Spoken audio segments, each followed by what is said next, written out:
Good afternoon.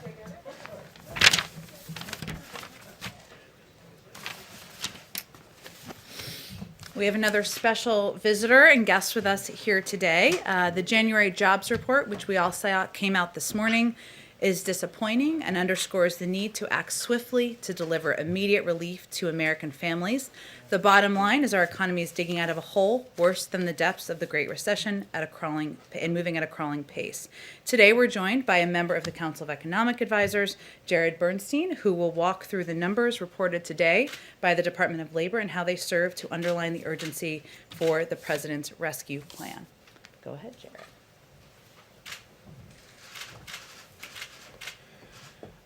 Thanks so much to Jen and the team for helping me be here today. This morning's employment report revealed a stall in the American job creation machine and underscores how precarious a situation our economy is in. The lack of job growth is a result of our failure to act appropriately in response to this immense dual crisis, and our economy and our families can't afford for us to fail to act once again. Strong relief is urgently and quickly needed to control the virus, get vaccine shots in arms, and finally launch a robust, equitable, and racially inclusive recovery. Getting to the numbers of the report, the economy added 49,000 jobs in January after losing 227,000 jobs in December. The 3-month trend, I find it useful to smooth out these monthly numbers over a few months, and the 3-month trend is a weak 29,000 jobs per month. Downward revisions to the data in November and December totaled 160,000, so those are negative revisions to those months' earlier reports. And the economy, as I mentioned, has averaged 29,000 jobs over the past 3 months. Now, if you compare that to the trend over the prior 3 months, that trend was closer to 1 million. So you see a really very significant downshift in the pace of job creation. This pace is far below the rate necessary to pull us out of the pandemic jobs deficit. There are about 10 million fewer jobs now relative to February. The unemployment rate fell to 6.3%, which still remains almost 3 points above the rate in February 2020 of 3.5% before the pandemic. Over the same period, more than 4 million workers have dropped out of the labor force. If you drop out of the labor force, you're not counted in the unemployment rate. And those dropouts have been disproportionately women. It's clear that there's a need for urgent and sustained action for the duration of this crisis. In January, according to the Bureau of Labor Statistics today, just under 15 million people reported they were, quote, unable to work because their employer closed or lost business due to the pandemic. This number has been about the same since October, after falling in the wake of the implementation of the CARES Act from May to September. Long-term unemployment has risen. This is a great concern of the administration, reflecting the duration of the economic crisis and the fact that the virus was unconstrained during most of last year. Almost 40% of the unemployed in January had been so for half a year, 27 weeks or more. This 40%, that's an elevated rate, and it represents a shift from temporary layoffs to permanent unemployment. Workers of color have been more likely to lose their jobs than white workers. In January, the unemployment rate for black workers was 9.2% and was 8.6% for Hispanic workers, compared to 5.7% for whites and 6.6% for Asian workers. While the unemployment rate for men and women is relatively similar, women have left the labor force in numbers that are of great concern to us. The employment rate among what we call prime age workers, women 25 to 54, is down 4 percentage points, 2.6 million women since February. This larger decrease for women is unusual in recessions and likely reflects both the industries that this pandemic has hit, tourism, services, face-to-face industries, leisure and hospitality, restaurants, and increased care responsibilities that have been pulling women out of the labor force. Certain industries have been especially hard hit. As I mentioned, the unemployment rate for leisure and hospitality workers is around 16%. The elevation in long-term unemployment is especially salient since benefits for these workers will expire soon without further congressional action. Today's report is yet another reminder that our economy is still climbing out of a hole deeper than that of the Great Recession and needs additional relief to ensure that the pandemic can be brought under control, that families and businesses can stay solvent and make it to the other side of this crisis, and that workers can feed their families and keep a roof over their head. With that, All right, I'm going to be the moderator. Trevor. Thanks for that summary. So a couple of questions related to this. First, as far as the $1,400 checks, Jared, do you think that, is there any economic argument for why those shouldn't go to a broader group of people? Is there any argument for raising the threshold that you would need to qualify for that? And then I have a follow-up as well. I think the key argument there is that there are families throughout not just the lower part of the income scale, but in the middle part of the income scale that have been suffering and doing everything they can to get through this crisis.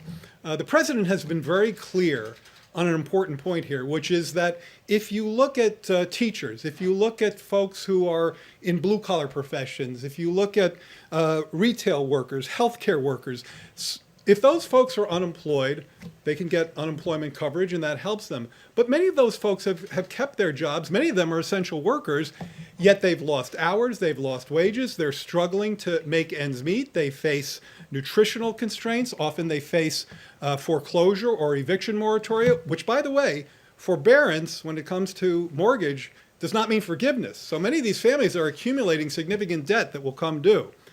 Now, in terms of the parameters, you've asked about this, let's do just a little bit of wonky policy analysis, if that's okay. There are three parameters in play here when we're talking about the checks. There's the thresholds, where they come in. There's the level.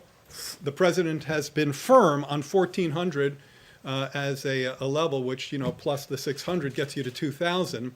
And then there's the phase out. And it's the phase out range that is that I would say is a variable under discussion in negotiations that are ongoing. There hasn't been a conclusion, but as the president has said, he is open to that discussion. But just as far as what is the economic argument for changing those phase-out numbers? Why shouldn't you just go with what you originally proposed? I think the argument is one that we've heard consistently from some critics, which say that those at the very top of the scale, when you get into the realm of $300,000, I think has been mentioned. I think it's arguable that those folks don't need the checks. I think what's important to the president is that we don't lose sight of people in the middle of the income scale who continue to struggle with both the health and economic fallout from this crisis. And these checks target them effectively and efficiently. By the way, this is an important thing that comes from some work by the group ITEP, Institute for Taxation and Economic Policy. If you look at the distribution, who gets the checks, it actually, virtually none of it goes to the very top of the scale, and the vast majority goes to the middle and the bottom. Their percentage gains in income from the checks are double digits compared to those at the top of the scale. So I think that we have to understand that targeting in this case means reaching families at the low end, at the middle end, families who have been hit and are struggling with this crisis. Okay, super quick follow-up. Could I just one more? Do you think that just beyond this bill, that there needs to be more reform around automatic stabilizers, unemployment insurance? Do you need to do more so that the next time we hit something like this, we have a solution? The president has on occasion talked about this point and said that if our automatic stabilizers are key to economic indicators or health indicators, that is a potentially useful policy advance. I know that Treasury Secretary Yellen has talked about that as well. Right now, we're kind of past the stage of thinking about, right now, we're really at a point where we have a package that is calibrated to meet the urgency of the moment. And that's the American Rescue Plan. So that's what we want to focus on. There are all kinds of interesting policy discussions we could and should have, and I think that's one of them. But for now, what we need to do is get this package out there and meet the urgency of the moment. Thank you, and thanks for being here. I want to ask you about some of the criticism by one of your former colleagues, Larry Summers, of course, former top economic advisor to former President Barack Obama, former Treasury Secretary. He has acknowledged the bailout in 2009, by his own admission, he says, didn't go far enough. but he says that this $1.9 trillion proposal is so big that it risks progressive priorities in the future and could potentially undermine the economy next year. Is the Biden administration going too big? No, I firmly would disagree with that contention. By the way, I wouldn't call the other thing a bailout. That was the Recovery Act, and I think that also was an effective measure. But I think that the idea now is that we have to hit back hard, we have to hit back strong if we're going to finally put this dual crisis of the pandemic and the economic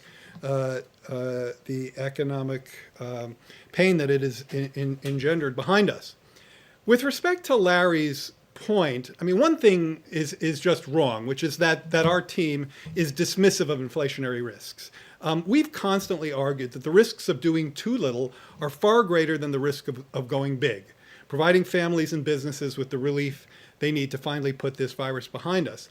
Second, I want to quote Fed Chair Jerome Powell, who strongly reiterated this view the other day, I think it was just a week or so ago, that inflationary risks are also asymmetric right now. When asked about this precise trade-off that you're asking me about, he said, and I'm quoting, "I'm much more worried about falling short of a complete recovery and losing people's careers and lives that they built because they don't get back to work in time. I'm more concerned about the damage that will do, not just to their lives, but to the United States economy, to the productive capacity of the economy. I'm more concerned about that than about the possibility which exists of higher inflation." So this is risk management. This is balancing risks. And in our view, the risks of doing too little are far greater than the risks of doing too much. And just one more question. The Senate moved forward with a measure that did not include an increase in the minimum wage. Has President Biden come to a determination that that's not going to be a part of the final package in order to get this passed, in order to get the Democratic support that he needs? The president has consistently argued that a minimum wage, $15 an hour, is essential to make sure that people, many of whom, millions of whom are essential workers, are not toiling at a minimum wage of $7.25 per hour, which is the federal minimum wage. This idea that somehow, and I've heard this in many questions, this idea that the minimum wage is somehow orthogonal to this package makes no sense to me, because it is an efficient and effective way to raise the pay of people who are in the bottom end of this workforce, essential workers in retail trade, in healthcare, in sanitation, people who are keeping this economy going, but consistently undercompensated for Will it. it be a part of the final package? I'm not going to negotiate that from the podium, as they say. Wait, Very good. I have one other point I want to make, though. Getting back to the argument with Larry. This is key from my perspective as an economist who, throughout my career, has been motivated and concerned. I think the theme of my work has always been making sure that this economy, that our economy, the American economy, provides ample opportunities for people from all walks of life, from all parts of the income scale, men and women, persons of color, communities of color, have the opportunities they need to realize their potential. And right now, there is deep unused capacity in this economy, which is targeted by the American Rescue Plan. There are 10 million unemployed people. There are 2.5 fewer women in the labor force than last year. As I mentioned, Black and Hispanic unemployment rates are 9%. We've got a job market in stall. The risk is a deflationary risk, which motivates us to go home or to go big or to go home. And the costs of inaction, of not addressing these risks, are too steep and too costly to these vulnerable groups relative to the likelihood of overheating. That's the way I think about it. Thank you. Just one more follow-up from the other Kristen. Is the White House's economic team, is there anyone on the team that is concerned that the $1.9 trillion is too big, is too much, or is everybody in agreement? The White House economic team is in complete consensus on the urgency of the need for this American Rescue Plan, and in complete solidarity on the calibration of this plan, that it's of the magnitude to meet the challenges we face. Again, with respect to Larry and his piece, it's just flat out wrong that our team is, quote, dismissive of inflationary risks. Janet Yellen is our Treasury Secretary, okay? She knows a little something about inflationary risks and has tracked that kind of, has tracked that economic issue forever. I just quoted from Jerome Powell, whose job is to manage that risk against the risk of slack in the job market, against the risk of persistent unemployment, against the risk of people getting stuck in joblessness so they can't get back out and get back into the job market, against the risk of scarring in the economy, meaning not doing enough about current damages so that they become permanent damages and people can't get back into the labor market. And businesses that should and would be viable on the other side of this crisis fail because we haven't taken the steps to get them through to the other side of the crisis. So the team has all of our oars in the water, pulling in exactly the same direction on that. Mary, that have to be the last question. One other question on Larry Summers' criticism, not to belabor this point, but he also raises some questions about your future agenda. He notes that you will have committed 15% of GDP with this bill, with basically no increase in public investments. Is this a concern going forward? Where will you find the money to build back better, as the president has promised? I think the way President Biden talks about this is not just resonant, but is also follows an economic logic that I think is very strong. Rescue, recovery. The rescue plan, the American Rescue Plan, gets this economy and the families and the businesses in it to the other side of this crisis by finally controlling the virus, producing, distributing the vaccine, and giving people the relief they need to get to the other side. But simply getting back to where we were is a bar that's far too low for the Biden-Harris administration. And that's where Building Back Better and the recovery plan comes in. These are structural changes, by the way, many of which, as the president has said, permanent programs should be paid for.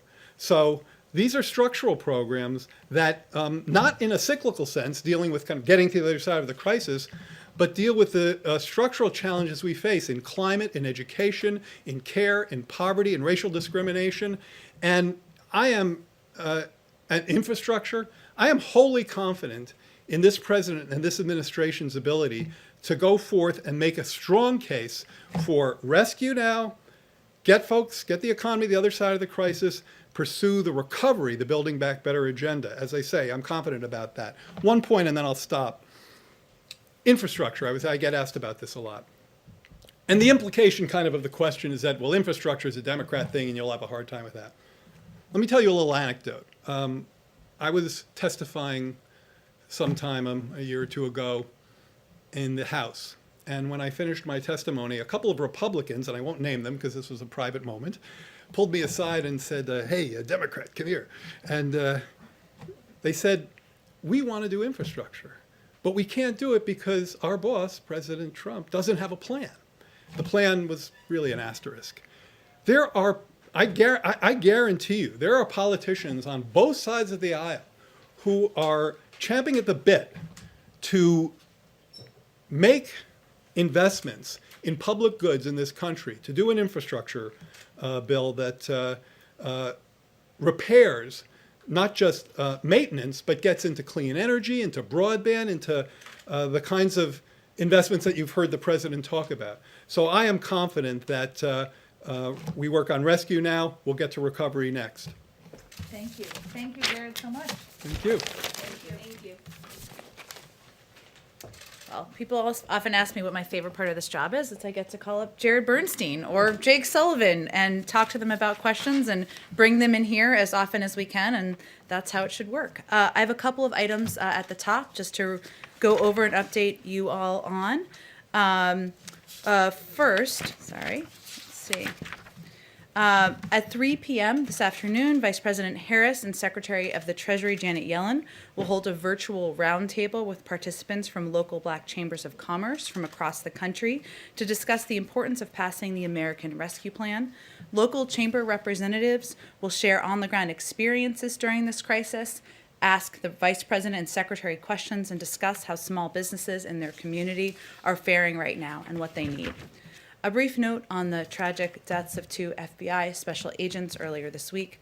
Acting Attorney General Monty Wilkinson will lead the delegation to both Special Agent Laura Schwarzenberger's memorial service on Saturday and Special Agent Daniel Alphen's memorial service on Sunday. At the request of the President, Homeland Security Advisor Dr. Liz Sherwood Randall will accompany the Acting Attorney General to Sunrise, Florida this weekend to attend both services.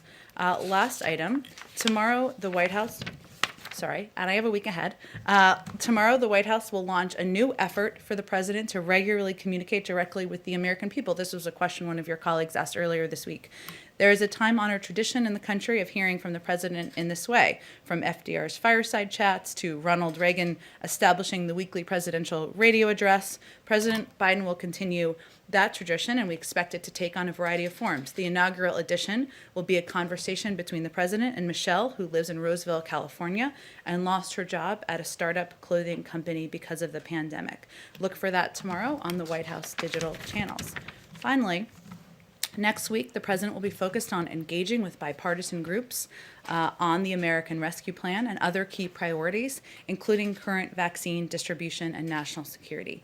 On Monday, he will virtually tour a vaccination center. On Wednesday, he will visit the Pentagon to meet with the Secretary of Defense.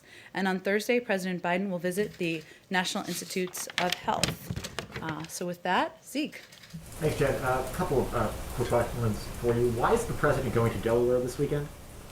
He is from Delaware and has a home there and is going to spend the weekend with his wife and family there. But the guidance from the Centers for Disease Control and Prevention, as you know, in the White House briefing just a couple of hours ago, was the big X over airplanes. People should avoid travel. Is there an exception to that policy? Well, the key, Zeke, is ensuring that people don't take steps to make others vulnerable in our effort to get the pandemic under control. As you know, any president of the United States, Democrat or Republican, obviously takes Air Force One, a private plane, when they travel.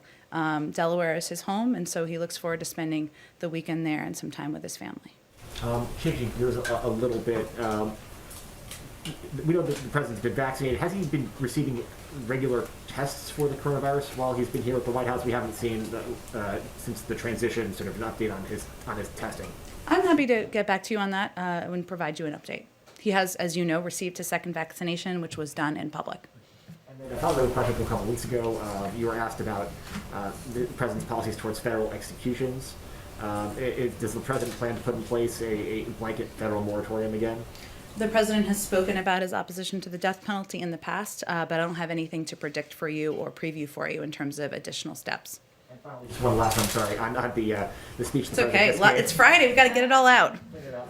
There's a very different tone from the president. So when did the president recognize that continuing to negotiate with Republicans wasn't going to lead him anywhere, and they sort of had to embrace his proposal and get on board the train before it leaves the station? It seems the time for negotiation is over. It's now that the president's trying to get this thing passed. Well, I wouldn't say that's an accurate characterization of his view or the view of any of us.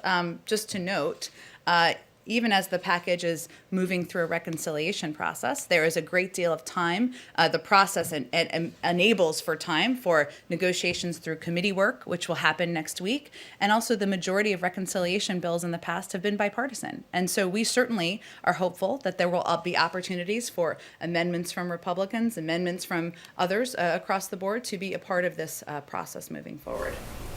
Go ahead, Kristen. Thanks, Jen. If I could actually just follow up with you and just read some of what President Biden said today. He said, if I have to choose between getting help right now to Americans who are hurting so badly and getting bogged down in a lengthy negotiation or compromising on a bill that's not up to the crisis, that's an easy choice. I'm going to help the American people who are hurting now. So has he resigned himself to the fact that he's going to have to use reconciliation and move forward without 60 votes from Republicans? Well, he would use reconciliation, right? Congress would use that process. It's a parliamentary procedure, and just in a bill becomes a law, moment here. If there is an opportunity to move forward with a bipartisan package at any moment, that can happen. But again, I believe it's 18 of 24, and I can double check this, of reconciliation bills in the past have been bipartisan. And a bipartisan bill has 52 votes, 54 votes, 56 votes. But his point, on the last point, and then we'll go to your next question, is that we are not going to sit here and wait for an ongoing negotiation where, frankly, we haven't received an offer in return, right? A response offer to what the president has proposed, because the American people need the relief now. Understood, but it seems as though he has resigned himself to the fact that there will not be 60 votes in the Senate for whatever passes. Well, I think the president listens to the American people, who are frankly not too worried about what parliamentary procedure gets them relief, gets shots in people's arms, and reopens schools. And he is certainly hopeful that there is opportunity for this bill, whatever form it takes, to have bipartisan support. And there's an opportunity to do that. History shows that's precedent.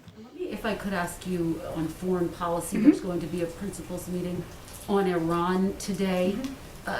President Biden so far has not accepted or has not moved forward with negotiations over a new Iran nuclear deal. When is the time frame for that to happen? And does he think he'll be able to get Democrats on board with this, Jen? They were quite critical in 2015. Well, first, and you asked this question first and smartly. So on this meeting today, and I know that the interagency process is a little foreign in this building and in the government because of the last 4 years. So this is a principals committee meeting. We're not going to confirm every one of these, but for the sake of educating everyone, not in this room, but people who are watching, it's the focus is broadly on the Middle East. I'm sure Iran will be a part of the discussion, as it's an important issue, an important priority for the president and for many of our partners and allies around the world. But this is not a decisional meeting. It's not a meeting where policy will be concluded, and it's not a meeting the President of the United States will be attending. So this is a normal part of the interagency policy process, just as there are meetings about immigration, criminal justice, the economy every single day across government. But on the topic of Iran, understood, given that you say Iran will be raised in this meeting, is there a timeline for when President Biden would like to try to come back to the table and get a deal on the Iran nuclear? Well, that's really up to Iran. If Iran comes back into full compliance with the obligations under the JCPOA, the Iran nuclear deal, just for people who don't like acronyms, I personally hate them, but the United States would do the same and then use that as a platform to build a longer and stronger agreement that also addresses other areas of concern. But that will be done in partnership with our P5+1 partners and also through consultation with Congress. And I know I keep saying this, but we are still only 2.5 weeks into the administration. So this is part of how the interagency process should work, where senior members of the national security team are meeting and engaging about a range of issues in the Middle East, those. But otherwise, it's in Iran's court to comply. Go ahead. Thank you, Jen. One more foreign policy question. During President Biden's big foreign policy address yesterday, he didn't really mention Afghanistan. Why not? And where is he on the full withdrawal of U.S. troops from that country? Appreciate your question, because it was not meant to be a comprehensive foreign policy speech, and he will have a lot more to say about foreign policy and his approach to national security in the weeks ahead. But there were a lot of topics that weren't discussed because it wasn't designed to give the overarching Biden doctrine or give his comprehensive view on every issue globally, in part because there are interagency processes that will be ongoing. Consultations with our partners and allies are a key part of our policy development, as is consultations with members of Congress. So there's nothing I have in terms of an update as it relates to Afghanistan at this point in time, but he will have more to say on foreign policy in the weeks ahead. Okay. And what is being done about what is being done? What could be done to provide COVID testing to migrants at the border? Because right now the U.S. Customs and Border Protection is saying that they're having to catch and release some migrants without giving them any kind of COVID test before they're entering the community. So what is being done? What could be done? Are you suggesting they're letting people in across the border without testing them, or just tell me a little bit more about They're what you're being released. They're having to, because of the executive order that the president signed earlier this week. Which executive? Which one? Rescinding President Trump's policy, which stopped catch and release. They're saying that they're having to release some migrants into the community before they know for sure that they do not have COVID, and they're worried that it could spread in the community. Is there anything being done at the federal level to make sure that this is not contributing to the spread of coronavirus in this country? Well, certainly the reason we've put in a number of protections in terms of travel and otherwise is to keep the American people safe. But I haven't seen that report. I can't validate the accuracy of it, but I'd certainly point you to the Department of Homeland Security for more specifics about what's happening at the border. Go ahead. Thank you. You continue to say that you're hopeful that Republicans will still get on board, that you can achieve bipartisanship. But we haven't seen any movement on the Republican side. The fundamental differences remain the same. What gives you hope and optimism that Republicans are suddenly going to come around here? Well, I think, one, the vast majority of the American people support this package that would bring relief to American families, that would get shots in the arms of the American people, and would help reopen schools. Those are not Democratic ideals. They're not Republican ideals. They are American ideals. So we still keep the door open to seek ideas to make the package stronger from any Republican or other Democrats who want to bring them forward. And given the president's remarks earlier and his change of tone, it does seem that he is now okay if this does happen just with Democratic support, despite those hopes and despite his calls for unity. Well, first of all, the president ran on unifying the country and putting forward ideas that would help address the crises we're facing. He didn't run on a promise to unite the Democratic and Republican Party into one party in Washington. This package has the vast majority of support from the American public.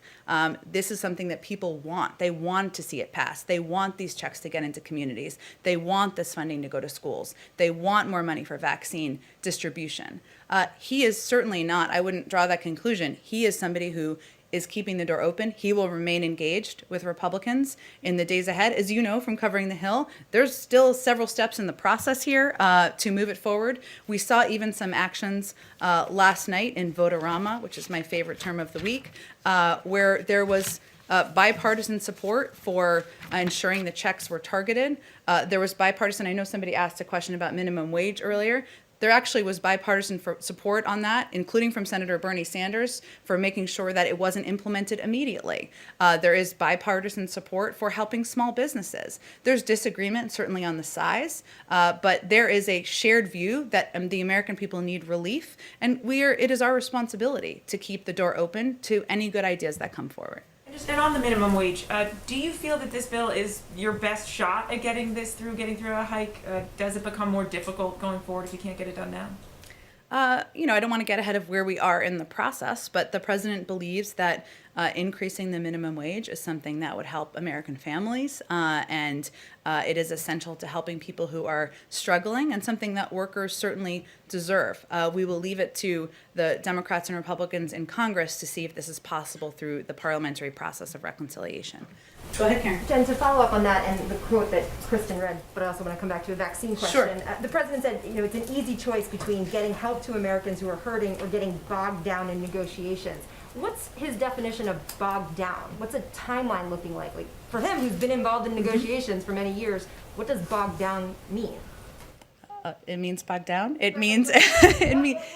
I'm not going to set a timeline. I understand the desire and interest in that, but urgency means he is pleased to see that members of Congress, that Leader Schumer and that Speaker Pelosi are moving this forward rapidly. That there is fire under the bellies in the bellies of people in Congress to get this package through, move it through the process over the coming days and weeks. But that's up to them on the timeline. He just is going to continue to argue for urgency because the American people, until they know when they're going to get checks, until they know when schools are going to get funding, it's hard for them to plan. We know that there are timelines that are coming up. One, we're at the brink of spending out the package from December. $600 billion of that has already been spent out. And a lot of it is going to be spent out in the coming weeks. weeks, there is going to be a need for additional relief in all of these categories. So hence the urgency. But I don't have an exact deadline or due date other than let's keep moving. On vaccines. Sure. We're hearing so much in our reporting about frustration across the country with people who are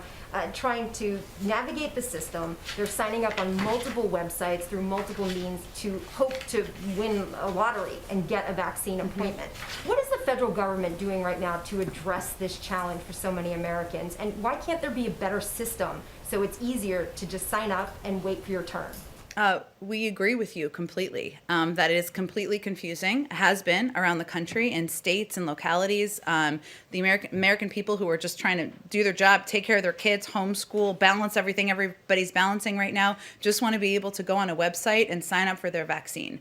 Now, one of the steps we've taken, we announced earlier this week, is of course working with pharmacies to distribute about 1 million doses in order for Americans to be able to do that in certain communities. That's obviously that number is going to be increased over time. That's one way. There are large plans through FEMA to set up large vaccination sites. That is something that is starting to be underway this week. But our focus is very much on increasing communication, ensuring, exactly as you said, that the American people know how, when they can get their vaccine. And we fully agree. There's been a lack of communication, confusion, and we are trying to work out of that hole, but we're only 2.5 weeks in here. So it's in process. Could there be healthcare.gov, but for vaccines? Jeffrey Zients obviously has a lot of experience with that. Could you do a federalized system? As does Andy Slavitt, some people back from the healthcare.gov days. Look, I think there are a range of options under consideration. I have not heard them suggest that, but they are very open and discussing every day ways to make this more accessible, clearer to the American people, and they just want to do it in a way that's effective and efficient and reaches local communities where people are trying to get vaccinated. Go ahead. Yeah, I know you just said you wanted to refrain from giving a timeline on the COVID relief bill and its passage. But outside an hour ago, Speaker Pelosi said absolutely when asked if the COVID stimulus would pass by March 15th. Do you also share that confidence that it would pass by mid-March when those unemployment benefits run up? Never doubt Speaker Pelosi in anything she says. That's kind of a lesson I've learned in Washington. She is a powerful and fierce force up there. We're not going to set a timeline from here. It is a bill that would be passed by Congress, of course. Speaker Pelosi is, the Speaker of the House. So certainly we would defer to her, and the President looks forward to signing the bill when it comes to his desk. Do you feel an urgency to get it passed by that date, though? We feel an urgency to move it forward as quickly as possible. And I think what you're referring to is kind of the unemployment cliff that will hit in March. But certainly we would like to see action as quickly as possible, as we've been saying, but I'm not going to set a new deadline from here. Obviously, we're working closely with Speaker Pelosi and Leader Schumer, every day. Go ahead on the way back. Thank you very much, Jen. Happy Friday. Happy Friday. Two Asia questions, if I may. Sure. On engaging with China, yesterday President Biden said he will work with allies and partners. However, also on yesterday, French President Macron said, quote, "A situation to join all together against China. This is a scenario of the highest possible conflictuality. This one, for me, is counterproductive," end quote. So what exactly does President Biden expect from the U.S. allies? From our U.S. allies? Well, we are going to work in close consultation, of course, in partnership with our U.S. allies on a range of issues. We talked about Iran a little bit earlier in the briefing. Of course, strategic competition with China is part of that. But I can only really speak for what our policy is here from this White House and the United States. This administration sees the United States as engaged in strategic competition with China, and technology is a central domain of that competition. We should have no illusions about China's objectives, which are to undercut America's long-standing technological advantage and to displace America as the global leader in cutting-edge research and development and the technologies and industries of the future. The national security and economic consequences of allowing that to happen are simply unacceptable. That's certainly what the president conveys in his conversations with our partners and allies. But this is a major reason why the president's committed to making major investments in science and technology research and development, as well as supply chain security. And we will leverage the full breadth of authorities available to us to protect U.S. national and economic security interests. That's our position here, and obviously he will communicate that to allies and partners as he's having engagements with them. Did you have a second question? Actually, Asian American women actually have the highest jobless rates for the past 6 months. And the report indicates that's because of racism during the pandemic against them. So other than sign the memo, what President Biden can do to reduce the racism against Asian Americans and help them to actually find a job or to deal with their current situation. Well, certainly one of the things that he can do is speak out against racism of any form, but also how it impacts a range of communities. Asian Americans, of course, communities of color. And one of the factors we've seen in data about COVID, of course, is that the pandemic has had an undue impact on many communities, including many communities of color. I don't have the exact data on Asian American communities specifically, though I'm happy to check on that. But his focus is on getting the pandemic under control in order to help provide a bridge to economic relief and recovery, and that's one of the ways he can help address that. Go ahead. Thank you, Jen. I have two rather quick questions, then a little bit more meaty one, if that's okay. I like the setup so I can know what to prepare for. Go ahead. Okay, so the first quick one. I'll frame it as a yes, no, or maybe, perhaps. I never like those questions, but go ahead. Will President Biden use the power of the bully pulpit to help cajole teachers who are unwilling to go back to schools to go back? Well, one, I'm just going to reject the premise of the question. I will say I have teachers in my family, as I'm sure many of you do. They are the first people to tell you that teaching in the classroom and being able to engage with kids in the classroom, or middle schoolers or high schoolers in the classroom, it makes their job more enjoyable, makes them more effective at what they do. The president is absolutely committed to reopening schools. He wants them not just to reopen, but to stay open. And he wants to do that in a safe way. And we're going to rely on CDC guidance, which again is not officially out yet, to determine the best way to do it. But there are several mitigating factors that we've seen in data to date that will help make it safe. Of course, vaccines are part of that, but so is masking, so is social distancing, so is ensuring that schools have the ventilation and the facilities that they need in order to do it safely. That's our focus. So the president's focus is on, and that's one of the reasons why he's out advocating for the American Rescue Plan. Part of that is funding so that schools can do exactly that. That sounded like a yes with an asterisk. Safely. If you are the spokesperson for the White House, you could certainly say that, but you are not. But you can ask me another question. My second quick question is last year, OMB and the Justice Department made it so that 3 cities, New York, Seattle, and Portland, could be disfavored for federal grants. They were deemed, quote, anarchist jurisdictions for allegedly tolerating rising crime or violent protest.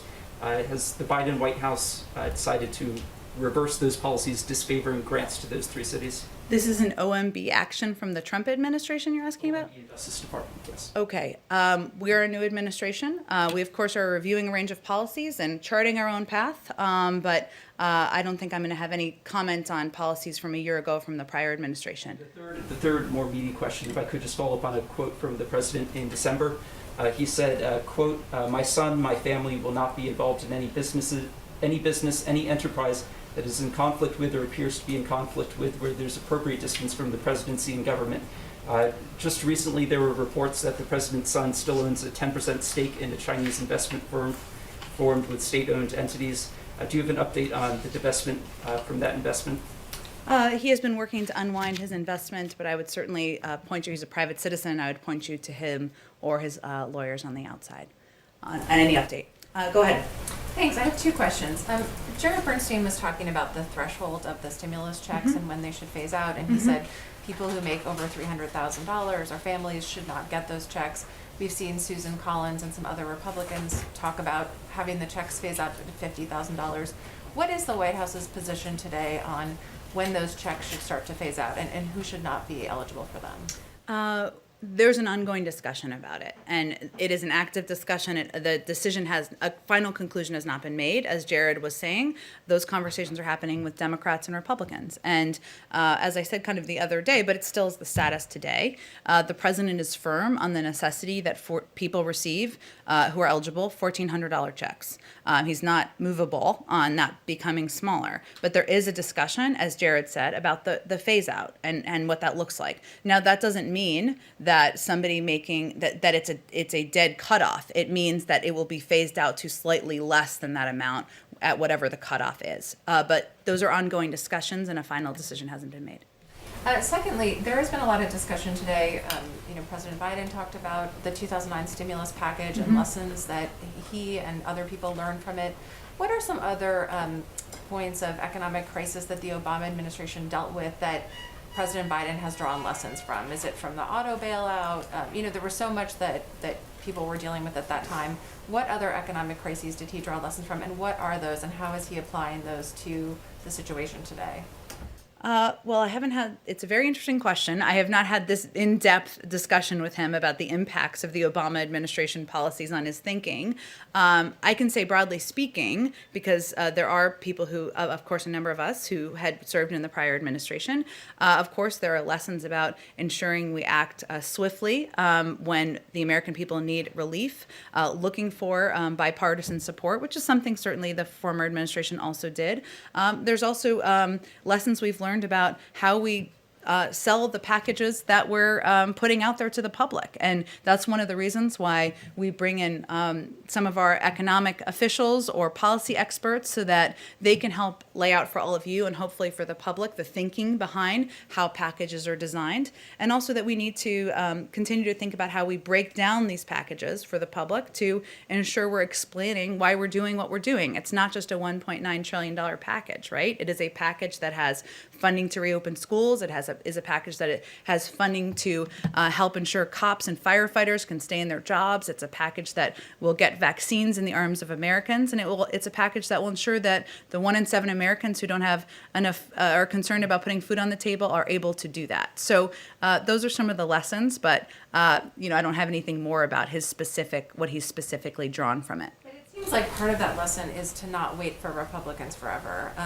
It seems like you want to move quickly. The president wants to move quickly, as he talked about back on the campaign trail, too, because the American people need relief now, and then we don't have the luxury of waiting months to deliver that relief to them. So that is about reacting and responding to the needs of the American public at this moment in time and the crises we're facing. Go ahead, Kristen. Jen, thanks. I'd like to follow up on the issue of school reopenings. Dr. Walensky had said at a previous briefing there is increasing data to suggest that schools can safely reopen and that they can safely reopen without teachers getting vaccinated. You then said the official CDC guidance is not out yet, but there is some urgency to this because schools are making their decisions right now about how and when to reopen. So does the Biden administration have an assessment today about whether schools can reopen with or without teachers getting vaccinated? Well, first, the guidance will come officially from the CDC, as Dr. Walensky, who leads the CDC, would certainly convey to you. And what we're all conveying, and what I just did a few minutes ago, is convey that there's a lot of data that shows that it is, of course, we're looking at vaccines. That's an important part of keeping teachers and the American public safe. But we also need to look at other mitigation steps, I should say, including masking, social distancing, proper ventilation in schools. And the urgency should prompt Democrats and Republicans, many Democrats are, to come together to support the American Rescue Plan so we can get schools the funding they need. Schools are planning, but many of them don't have the funding they need to take the steps necessary to reopen. Do you know when the CDC specifically is going to put out that guidance? I would certainly point you to the CDC for more specifics on that. Go ahead, Anita. Thank you.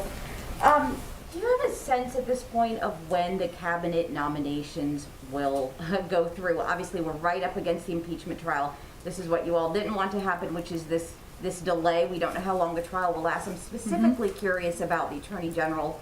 I know you're eager to get him in. So any sense of that? And I assume that the President has spoken to Senate leaders about that.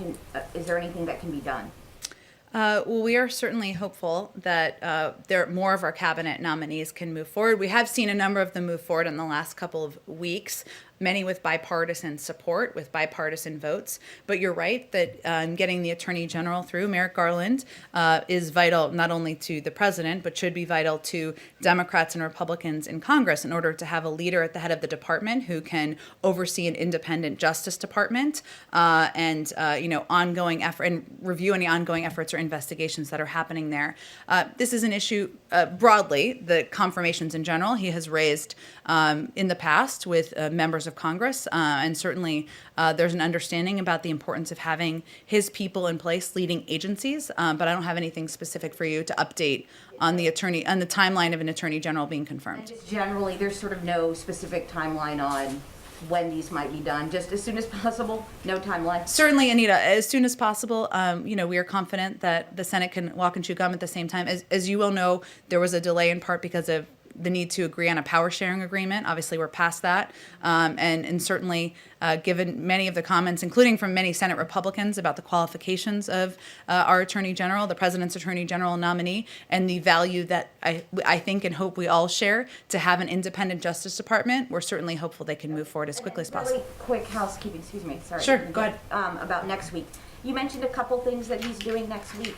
One, on the Pentagon visit, should we be expecting speeches like we saw yesterday at these? I think Jake mentioned that he'll be doing a round of visits. So should we be expecting a speech at that event next week? That's a great question. I don't think we're fully cooked yet in the process. Certainly part of his effort is to thank civil servants and members of the military, of course, for the work they do every day protecting the American people. But in terms of what format the event will take, we're not quite there yet in our planning process. The other thing about next week, you mentioned a couple things, but you didn't mention meeting with members of Congress on the bill. I assume some of those meetings are going to happen next week. Can you tell us about any of those specific things? Will they come over here? Or? Well, many of them will be on recess. But he will be engaged, of course, continue to be engaged with members of Congress. Often those come together the day before or the night before, and we will, of course, keep you updated as those engagements happen or are planned for next week. Go ahead. So we know the President's doing an interview before the Super Bowl on Sunday. I mean, I'm guessing that's going to be an opportunity to reach a huge audience with your recovery plan. Is that going to be what he's going to use it for? And I guess also I'd like to know how will the President be watching the game and who he'll be rooting for? Who he'll be rooting for? Oh, boy. That's my first way to get hate mail from one part of the country. There's a division among our senior staff, I will admit, on this particular question, but I won't name names. The President will be watching the game in Delaware with his family, of course, his wife, Dr. Biden. In terms of the interview, and as you know, CBS is hosting the Super Bowl this year, and there's a long tradition of networks doing an interview with the President, so that will certainly be part of what you will see on Sunday. He, of course, that the anchor who is doing the interview will ask whatever the anchor wants to ask. That's how these things occur. But his objective is certainly to convey to the American people that he knows this time is difficult. He knows it requires a great deal of sacrifice.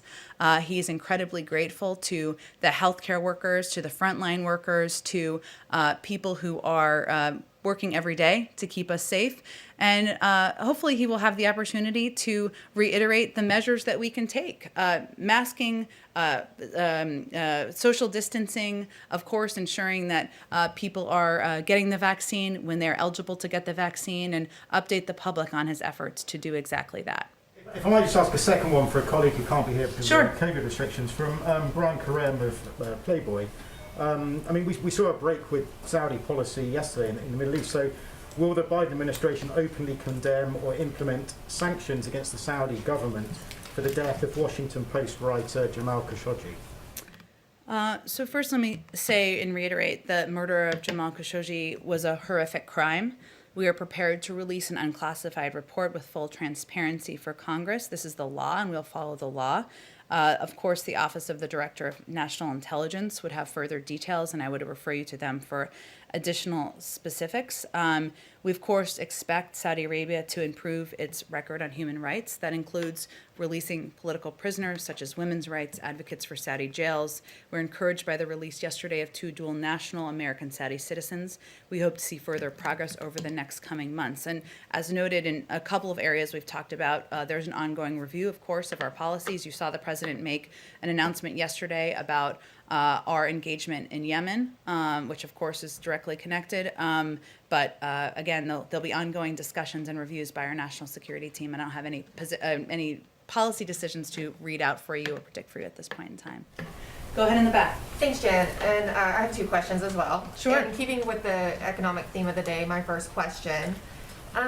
Given the most recent job numbers and the continued unemployment and what you had to say today about particularly how minority communities have been affected, is this the right time to increase the number of refugees coming into the country and to also ease immigration and border restrictions?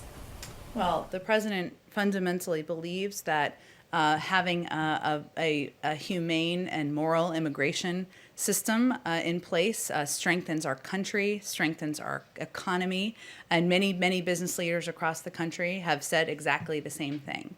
The most powerful step that can be taken now is to pass the American Rescue Plan, because that is a step that economists across the board have said would help expedite economic recovery, help expedite getting people back to work.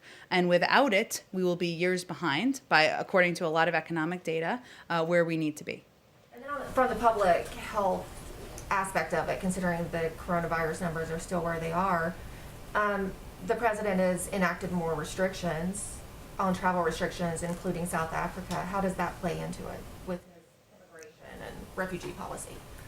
Sorry, I'm not sure I'm understanding your question. Well, I mean, considering the coronavirus numbers where they are and that we're doing more restrictions on travel, does that not also then affect refugee policy and immigration, bringing more people into the country, sort of following up on Kristen's? Well, the refugee policy is increasing the cap. It doesn't change what our travel restrictions or our travel policies are. And of course, those are put in place to keep the American people safe. But those are not meant to do anything other than take necessary steps at this moment in time based on the advice of health and medical experts on where we need to restrict travel from. Obviously, when it's safe to undo those restrictions, our health and medical team will advise us on exactly that. And then my second question, this is going to the Pentagon. This week, the Secretary of Defense announced a stand down for the military to discuss extremism and extremist ideology. Why would the military need to stand down from enemies foreign and abroad to have these discussions? Well, my bet is that Secretary Austin and my friend John Kirby would disagree with your assessment there, but the president has tasked an overview and a review of domestic violent extremism in the country. That's coming directly from him, happening in the White House. I know that my friend John Kirby has a briefing later this afternoon, and I'd certainly encourage people to ask them more about those plans. Just to further on that, Jake Sullivan mentioned the focus on domestic terrorism yesterday from this administration. I think a lot of people want to know, how does this administration define the term domestic terrorist? In what way? Well, does that include Antifa specifically? How do you set those parameters for domestic terrorists, especially as we see, a lot of focus on the January 6th, maybe not as much focus on some of the extremism and violence in the Northwest? Well, I've answered a version of this question a couple times before, but I know everybody's not in the briefing room every day. The reason we have the review, which is not a political review, but is a review done by our national security team, something tasked, again, to take a review of domestic violent extremism, will cover incidents across the board. When they have concluded that review, I'm sure they'll have more to say on it. Okay, go ahead, Trevor. I think I've been skipping you unintentionally. I'm sorry. Just one quick foreign policy question. Just talking about Iran and China and the need to have allies that are willing to go into those kind of thorny issues with you. There's been some reporting that the EU commissioner is going to have a phone call with President Biden and propose a 6-month truce on trade tariffs. And I'm just wondering if he's open to that and whether that would give you a united front going into some of these issues. I know there's a lot of interest in trade tariffs, and that's also under review now. I don't have anything to preview for you. I can follow up with our team on plans for a call with the EU commissioner, and if that's being planned, we will, of course, provide you with a readout. Go ahead. Yeah, following up on the several questions about school reopenings, does the White House believe, schools are contemplating this right now, whether to go back and reopen their schools. Does the White House believe that they should hold off on reopening until the CDC guidelines are out and until the American Rescue Plan is passed?